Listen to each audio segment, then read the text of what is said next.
Thank you very much. My name's Tim. I'm an alcoholic. Thank you, Kenny. And you're so much politer up there than people are in London, I have to say. Um, Very nice meeting so far. Uh, and also, everyone, well, not everyone, but most people on my home group, I'm in my 50s now, most people at my home group seem to me to be about 12. So it's nice to be with people around my own age who get the references. You know, I grew up with Mad magazine too. Someone mentioned Mad magazine for the meeting.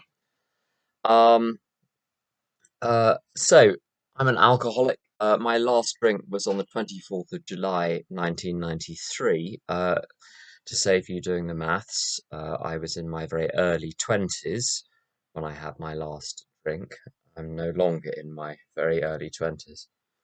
And uh, I don't know if I'll make it to 20 minutes. Right now, sitting here, AA seems terribly simple. Um, I'll tell you what I mean by that. I was talking to a friend the other day about how there's a phrase people sometimes use. They'll say, I've had a massive realization, and they'll tell you about their massive realization. And soon after the massive realization comes a great idea, and then you don't see them again. Um, uh, I had a very turbulent first 10 years in AA in some ways, but for the last 20 odd years, I've stayed put. I've had I go to the same group now that I did in around 2009. I have the same sponsor as I had in 2010. I'm in the same relationship that got into in 2004. I'm in the same job that I got over 20 years ago. I live in the same flat that I got over 20 years ago. I pray to the same God in exactly the same way. I say the same serenity prayer. I say the serenity prayer. I say the Lord's Prayer. I say one other prayer at the moment. And if I'm performing a religious observance, I will say the prayers of that religious observance. Which observance that is neither here nor there. But those three prayers, the two AA ones, two traditional AA ones, and my third one, which is a very traditional one as well, they're fine by me. They seem to give me access to God. I don't need anything special. I don't need massive realizations. I don't need big ideas. I need to stay put and grow where I'm planted. I I'll come to alcoholism in a moment, but there's something else on my mind, so I'm going to talk about that, which is relevant, I think. Um, Sometimes I get uh, worried about my income, which is very silly. I shouldn't, because God is looking after me is the real reason why I shouldn't. But I start to look at trends and what is going on in the industry, as people call it. But if I look at what the program asks me to do, I get a very different picture. So what the program asks me to do is to say hello to God in the morning and say, God, please direct my thinking. What would you like me to do today? And then I write down what I think God wants me to do. And then I do it. And then it's the end of the day and I go to bed. That's the program for me. And I don't uh, ever run out of things to do. So I figure those things are God's will. I don't need to have any ideas until uh, as and when my schedule should ease up and there are great big gaps in it, I might then say to God, give me a big idea. But the daily tasks which are thrown my way, uh, arguably tedious and dull as many of them are, because they're thrown my way, I treat them as God's will. And I used to think there was a fashion a few years ago where people would get itchy feet after 10 or 15 years and rush around looking for a big book sponsor and say something like, I'd like to have a new experience. Or they'd hear about a new special way of going through the big book with different coloured sharpies or highlighters, as we call them, as if the problem lay in the colours or the way in which one was underlying words or phrases. And all of these fads and the branding of the primary purpose and um, Fellowship of the Spirit, all these are very good, but this branding, simple AA is very good for me. It does it absolutely fine for me. I don't need a special experience. I don't need a special path in AA. Just regular AA is just fine for me. It because it gives me something to do every day. It gives me I've got to look after myself. Um, uh, I say to God, will you look after me? God says, yes, here are the things that you need to do to look after yourself. This is how I'm looking after you, telling you what things you need to do to look after yourself. And anything else that you can't do, if it's in my power to do it, it's my job to do. If it's not in my power to do it, it's not my responsibility. My responsibility is only that which is in my power, and therefore that which is within my authority, which is concept 10. If there are any concepts junkies out there, the concepts I find very, very useful. There are lots of helpful principles in there, I find. But back to alcoholism, the starting point. When I was new in AA, I went to a lot of meetings where people talked about their childhood and their feelings, and of course one does talk about those. I think now chiefly one-to-one in sponsorship, going through the steps. But I thought that my drinking was due somehow to the past, to the things I'd experienced, to my childhood, to my emotions, to my thinking. There was this terrible phrase, alcoholic thinking, and I did wonder for a long time what that was. And the idea was presented that alcoholic thinking is some form of emotional immaturity or neurosis or simply being disorganized and incompetent generally in life. And over the years, I made a few observations. I also read the book, which helped. I noticed that there are plenty of neurotic, incompetent, disorganized, selfish, emotionally immature people outside AA, but they don't seem to be alcoholic. And, well, some of them are, but there are plenty of non-alcoholic ones. And I started disconcertingly to meet many people in AA that had had perfectly ordinary childhoods, that were not particularly emotionally immature, that were not imbalanced, that were not disordered, that were not disorganized, that were not even particularly selfish. People who'd led perfectly honourable, noble lives, brought up their children well, had good jobs where they were of service, but were nonetheless alcoholic. And it turns out, I think there's a simpler explanation for why I drink the way I drink. And the big book tells me the reason. In the doctor's opinion, the reason I drink huge quantities when I drink is simply that's how I'm built. In the same way that if you light a fire in a field or a forest, the flames will simply leap from tree to tree. It is not through anybody's agency or action that this happens. It is simply in the nature of fire, a form of contagion. And my drinking was like that. My drinking was like fire. Once it was lit, it propagated itself under its own power, as if by contagion. What one drink attracted the next drink, regardless of how I felt, regardless of circumstances, regardless of anything. So I conclude my excessive drinking was down to simply the way I'm built, which is a terribly important fact for me. Because what it means is that I'm always going to be like that. If I'm built like it, I'm always going to be like that. Having a spiritual awakening will not treat that. It will not change my fundamental physiological reaction to alcohol. So I better stay away from it. So far, so good.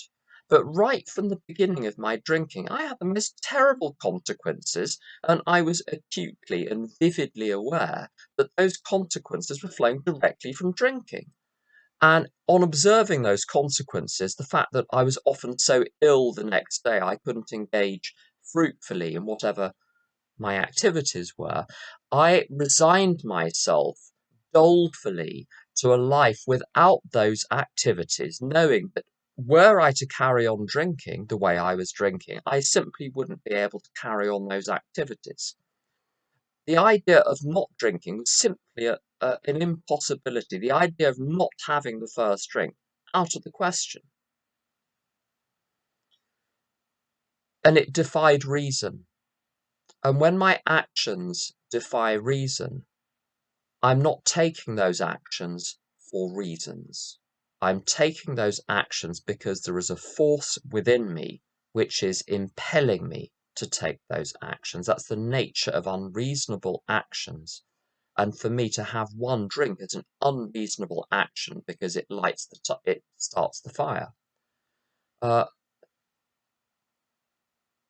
it's as though I didn't drink. My alcoholism drank through me, convincing me that I was doing what I wanted. I wasn't doing what I wanted. What I wanted was a good life, and alcohol was not delivering that. My alcoholism was drinking through me into me because it wanted a drink. Um, and that horror is far worse than any attribution of my alcoholism to any other circumstances in my life. My whole family is, well, between you and me, a little bit unwell at times. And there are very few alcoholics in the family.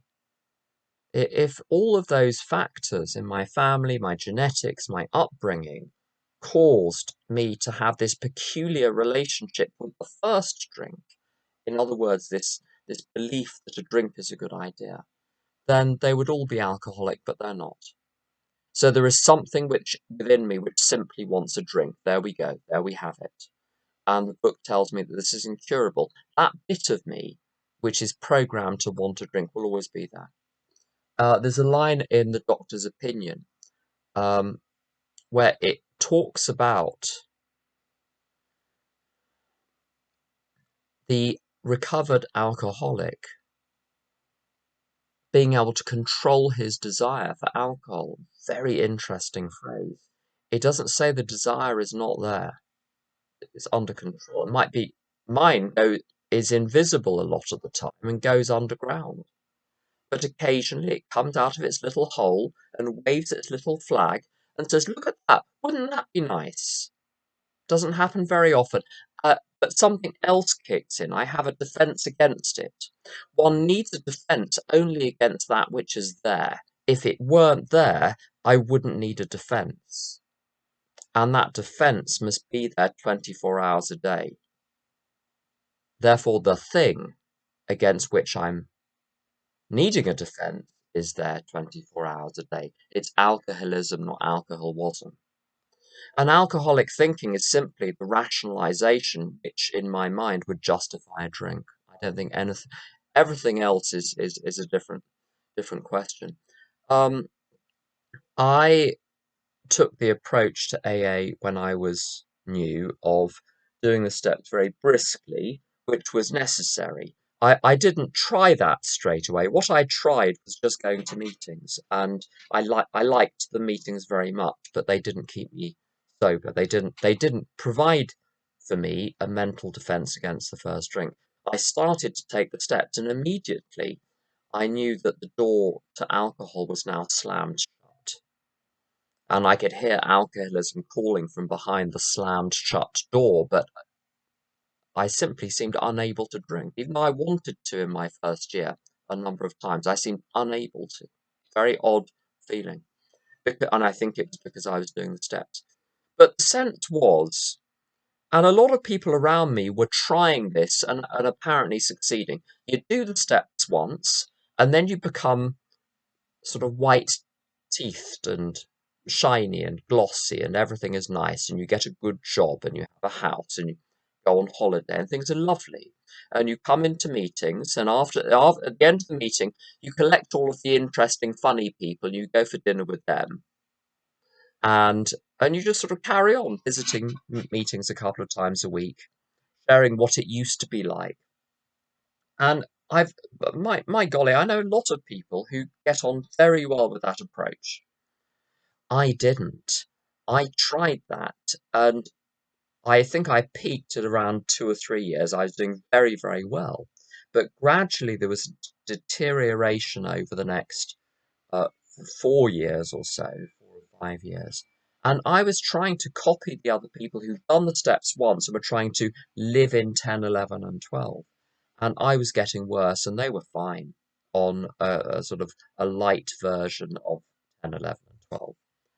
But their real focus was on their lives, and they were using the tools of the program to help them live their life.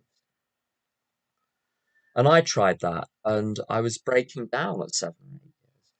Cut a long story short, um, mercifully, I had the bright idea, I was given the bright idea by the higher power of, why not try the steps again and again and again. Try turning them into a cycle rather than a sequence. Um, the same way that the seasons are in a cycle and the year is in a cycle.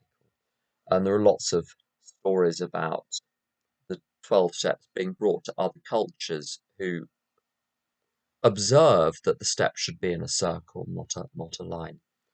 And I'll tell you the difference between trying to live in 10, 11, and 12 and having a good hearty look at the first 9 steps on a regular basis is like night and day.